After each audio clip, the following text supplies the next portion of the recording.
नमस्ते दोस्तों। आज के इस नए विश्लेषण में आपका बहुत बहुत स्वागत है। चलिए बिना किसी औपचारिकता के सीधे आज के विषय की गहराई में उतरते हैं।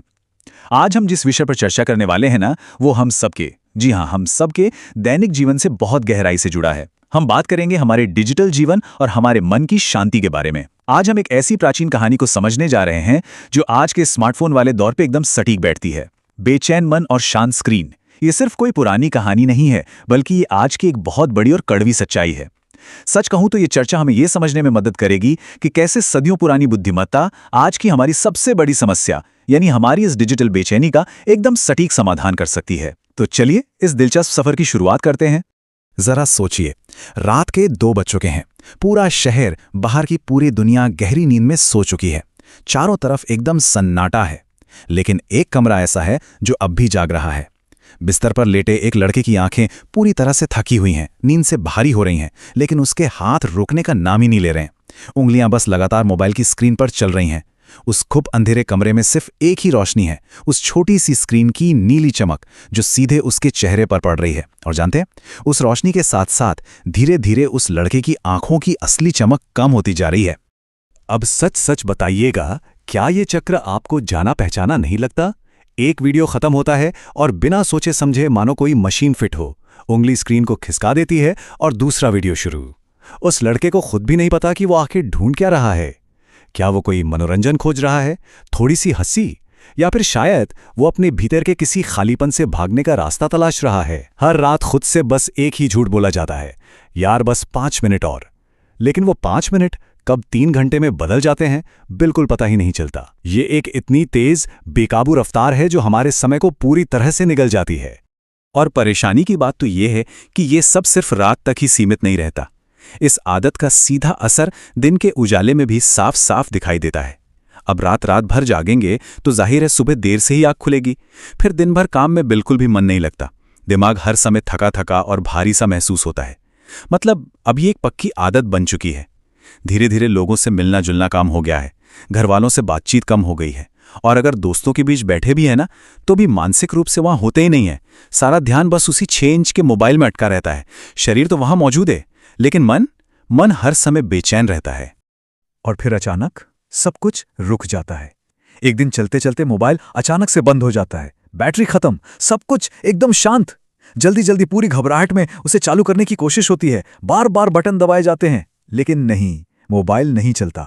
वो नीली रोशनी वाली दुनिया अचानक से पूरी तरह ब्लैकआउट हो जाती है। ये एक ऐसा पल है जहां वो जो बाहर का डिजिटल शोर था ना, वो एकदम से शांत हो जाता है और असलियत एकदम सामने आ खड़ी होती है। जैसे ही वो स्क्रीन काली पड़ती है, मन में एक अजीब सी घबराहट दौड़ जाती है। परेशान होकर सड़क के किनारे बैठ जाने पर उस लड़के को एक बहुत गहरी बात का एहसास होता है।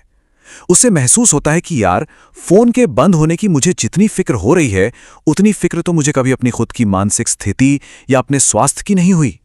ये वाकई एक बहुत ही डराने वाला एहसास है, जब किसी इंसान को यह पता चलता है कि उसकी प्राथमिकताएं किस हद तक बदल चुकी हैं। और यहीं से कहानी एक नया मोड़ लेती है। एक पेड़ के नीचे मुलाकात, जहां गौतम बुद्ध से इन सवालों के उत्तर की तलाश की जाती है। निराश और परेशान होकर वो लड़का थोड़ी दूर देखता है। वहां एक बड़े हिस्से वृक्ष के नीचे एक शांत साधु बैठे हुए थे, जिनके चेहरे पर एक असीम शांति थी। वो लड़का उनके पास जाता है और अपनी सबसे बड़ी परेशानी उनके सामने रख देता है। वो बहुत बेबसी से पूछता है कि मेरा मन हर समय बेचैन क्यों रहता है, मैं खुश क्यों नहीं हूं। अब वो साधु और कोई नहीं, स्वयं गौतम बुद्ध थे। बुद्ध उस लड़के की तरफ देखते हैं और एक ऐसा सवाल पूछते हैं जो सीधा दिल पर जाके लगता है। उन्होंने पूछा, तुम आखिरी बार बिना किसी आवाज के कब बैठे थे? यह सुनकर लड़का एकदम सुन्न हो गया। उसे याद ही नहीं था, क्योंकि उसकी पूरी जिंदगी हर समय नोटिफिकेशंस, वीडियोस, म्यूजिक और लगातार स्क्रॉलिंग के शोर से ही तो भरी हुई थी।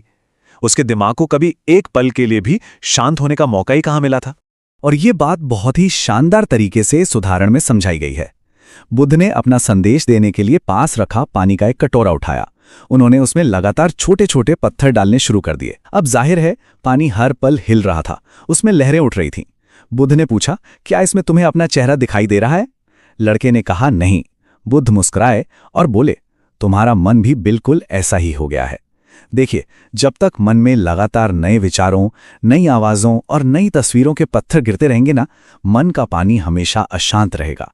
और अशांत पानी में आप कभी भी अपना अक्स, अपनी परछाई नहीं देख सकते। फिर बुद्ध ने पत्थर डालना बंद कर दिया। धीरे धीरे वो पानी एकदम शांत हो गया और अब उसमें चेहरा बिल्कुल साफ दिखाई देने लगा। बुद्ध के ये शब्द इस पूरे विश्लेषण का सार हैं। जब तक मन शांत नहीं होगा, तुम खुद को कभी नहीं देख पाओगे। ये बात सुनकर लड़के की आंखें झुक गईं। उसे वो भयंकर सच्चाई समझ में आ गई कि सालों से वो असल में खुद से ही भागने की कोशिश कर रहा था। हर खाली पल में जब भी उसे अकेलेपन का एहसास होता, वो तुरंत मोबाइल खोल लेता, क्योंकि खुद के साथ, अपने अकेलेपन के साथ बैठना उसे बहुत मुश्किल और डरावना लगने लगा था। तब सबसे अहम बात ये आती है कि असली नियंत्रण आखिर किसके हाथ में है। बुद्ध ने एक और बहुत ही गहरा सवाल पूछा, तुम मोबाइल चला रहे हो या मोबाइल तुम्हें चला रहा है? ये सुनकर वो लड़का पूरी तरह से शांत हो गया। ये वो पल था जब पहली बार उसने अंदर की उस गहरी बेचैनी और उस भारीपन को सच में महसूस किया। उसे ये एहसास हुआ कि वो एक मशीन का गुलाम बन चुका है।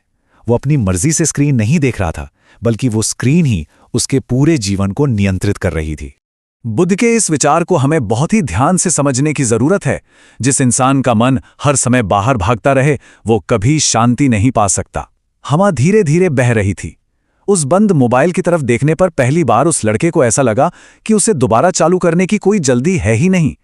सोचिए, जब हमारी पूरी ऊर्जा और हमारा ध्यान बाहरी चीजों जैसे इंटरनेट की इस नकली दुनिया, दूसरों की जिंदगियों और फालतू के शोर में फंसा रहेगा, तो हमारे भीतर कभी भी शांति स्थापित कैसे हो सकती है? सच्ची शांति हमेशा भीतर से आती है, बाहर से कभी नहीं। तो चलिए अब आते हैं इस सवाल पर कि इसका समाधान क्या है। बुद्ध ने जो जवाब दिया वो बेहद सरल लेकिन बहुत असरदार है। उन्होंने कहा कि हर दिन कुछ समय अपने मन को भी सांस लेने दो। अब ये करना कैसे है? बहुत आसान है।